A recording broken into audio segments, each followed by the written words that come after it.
All right, unless you have been living under a rock, you have probably seen everybody start to use different automations and different systems inside of their business. The general process is entrepreneur comes in, they spend 3 or 4 months trying to systemize a bunch of things and they don't really get anything else done. And then they figure out, oh, wait, that's something that probably shouldn't have been systemized because now it doesn't work or it needs to be fixed every single day.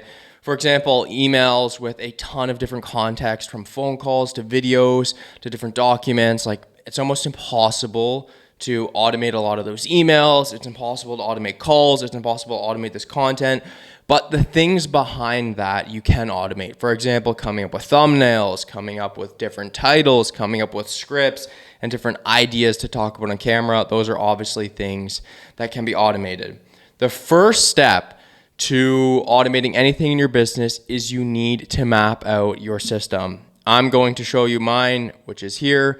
This is for Blueprints. This is everything. Marketing department, the systems that we post on, the frequency that we post, ideas, how we come up with our scripts, editing style, visual rules. The same thing for sales, which is everything from the landing page forward. The narratives, the frameworks, all the systems we use, you can link into these systems.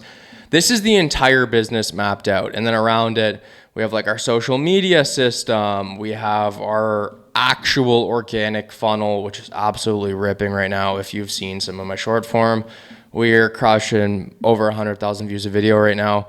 All the different funnels and everything. But the whole point is the first thing you need to do before you start automating anything is map out your entire business.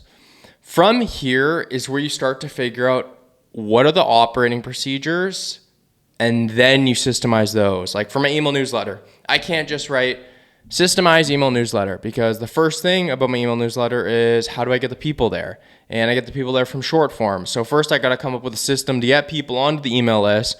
So then I can systemize that process, and you can never really systemize it. Again, you can systemize coming up with thumbnails, coming up with different titles, different images to put in my email newsletter. But the step one to automating anything is map out your entire business, all of your standard operating procedures. What's your process for coming up with a thumbnail? What's your process for coming up with copy? What's your process for whatever system solution you're solving for your customers? From there, you then start the automation process. If you want to learn how to make blueprints like this, I obviously have a ton of different videos on it. I also have modular packages where you can buy, quickly edit it with all your different information, and then you can train your AI on this. Hopefully this video helps somebody out. Leave a like, leave a comment, subscribe. Peace.